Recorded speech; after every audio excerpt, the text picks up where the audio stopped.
मुश्किल कोई आ जाए तो घबराने से क्या होगा, जीने की तरकीब निकालो, मर जाने से क्या होगा। नमस्कार दोस्तों, मेरा नाम अंकित और सभी का फिर से स्वागत करता हूं आपके अपने YouTube चैनल में। और आपके सामने फिर से आ चुका हूं एक नई मोटिवेशनल स्टोरी लेकर और आपके अंदर नई मोटिवेशन क्या लगाने के लिए। ये कहानी एक मशहूर जादूगर की है जो बहुत ही शानदार जादू दिखाया करता था। एक बार उसने कहा कि मैं पूरे गाँव में बहुत ही शानदार जादू दिखाने वाला हूँ और ऐसा जादू दिखाने वाला हूँ इस बार जिसे मैंने आज तक नहीं दिखाया है।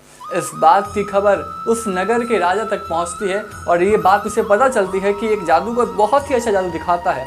तो वो अपने सैनिकों को भेजता है और उस जादूगर को बोलता है जाकर कि राजा आपका जादू देखना चाहते हैं और आपको राजा ने कल ही जादू दिखाने के लिए बुलाया है। वो जादूगर काफ़ी एक्साइटेड हो जाता है और एक्साइटमेंट में बोलता है ठीक है मैं कल आ रहा हूँ और मैं बस जादू दिखाऊंगा।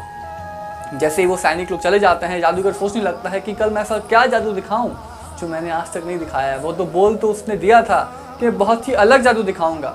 वो जाता है अगले दिन राजा के दरबार में और जैसे ही जाता है तो वो वहाँ पे घबरा जाता है। सोचता है कि मैं इस बार ऐसा क्या दिखाऊं जिससे राजा खुश हो जाए और मुझे काफ़ी बड़ा इनाम दे दे। इस वजह से वो कुछ अलग करना चाहता है और वो अपना जादू स्टार्ट करता है और उस जादू में उसने राजा के मुकुट को ही गायब कर देता है। जैसे ही मुकुट गायब होता है राजा का, तो वहाँ पे जो लोग बैठे होते हैं, जो सैनिक होते हैं राजा के, वो मुस्कुराने लगते हैं और राजा पे हंसने लगते हैं। इस बात को देखकर वो राजा काफ़ी गुस्सा हो जाता है। वो सोचता है कि ये मेरी तौहीन है, ये मेरी बेइज्जती है। इस बात से राजा बहुत ही गुस्सा हो जाता है उस जादूगर पे और उस जादूगर को वो सज़ा दे देता है। अपने सैनिकों को बोलता है कि जादूगर को ले जाओ यहाँ से, 7 दिन कारावास में रखो और 7 दिन के बाद इसे फांसी दे देना। इस बात को सोचकर जादूगर काफ़ी परेशान हो जाता है। उसे कारावास में डाल दिया जाता है और फिर वहाँ पे वो सोचने लगता है कि मैं तो कुछ अलग जादू दिखाने आया था, कुछ बड़ा इनाम पाने आया था, लेकिन मैं तो यहाँ कारावास में बंद हूँ। उसकी पत्नी भी आती है रोते हुए और देखती है अपने पति को कि वो कारावास में उसको मृत्यु दंड दे दिया जाएगा। लेकिन वो जादूगर कहता है रोने की कोई ज़रूरत नहीं है, कोई बात नहीं, 6 दिन तो है ना, टेंशन मत लो, खुशी से जीवन बिताओ 6 दिन अभी। वो फिर 5वें दिन भी आती है, 4वें दिन भी, तीसरे दिन भी, दूसरे दिन भी। हर दिन जादूगर एक ही बात बोलता है, टेंशन मत लो, जितने दिन बचे हैं खुशी से जी लो। आखिरी दिन बचता है जिस दिन उसे मृत्यु दंड देने को होता है। तभी राजा अपने घोड़े पर सवार होकर वहाँ पहुँचता है जहाँ पे उस जादूगर को बंद किया गया था।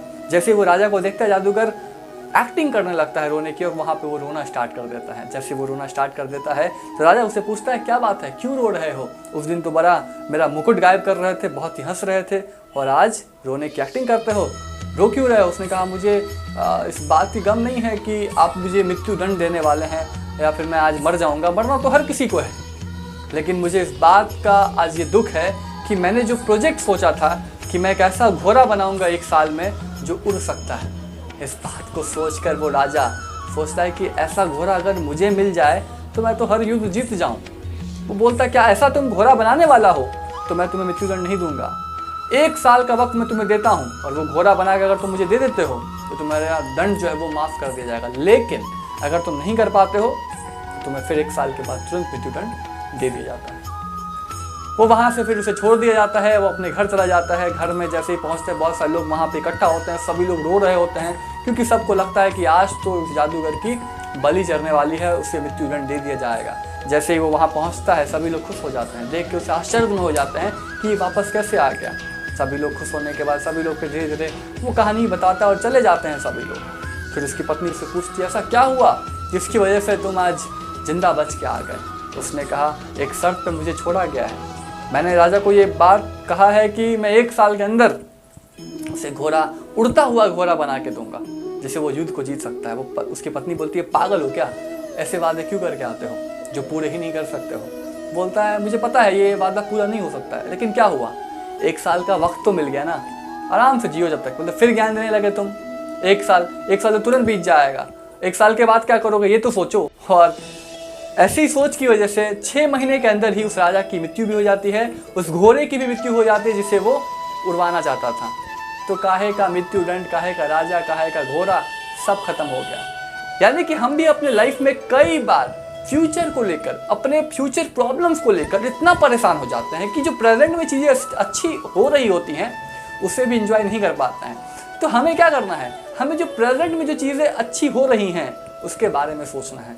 वो चीज़ें नहीं सोचनी हैं जो आपके कंट्रोल में नहीं हैं, जो फ्यूचर में हो सकती हैं, क्योंकि हो सकता है 2-4 दिन में ही, कुछ मिनट में ही वो चीज़ें बदल जाएं। तो आपको कभी भी फ्यूचर को लेकर परेशानी होता है और हम सभी फ्यूचर को लेकर सोचते रहते हैं कि ये होगा तो फिर क्या होगा, वैसा हो जाएगा तो कैसा होगा।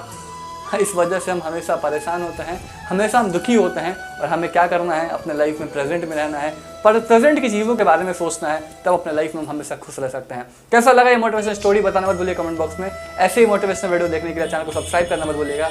हर सुबह 11 बजे एक नई मोटिवेशनल वीडियो देखने के चैनल को सब्सक्राइब कर दीजिए। इस वीडियो को लाइक कर दीजिए। आप सभी का बहुत बहुत धन्यवाद। Thank you.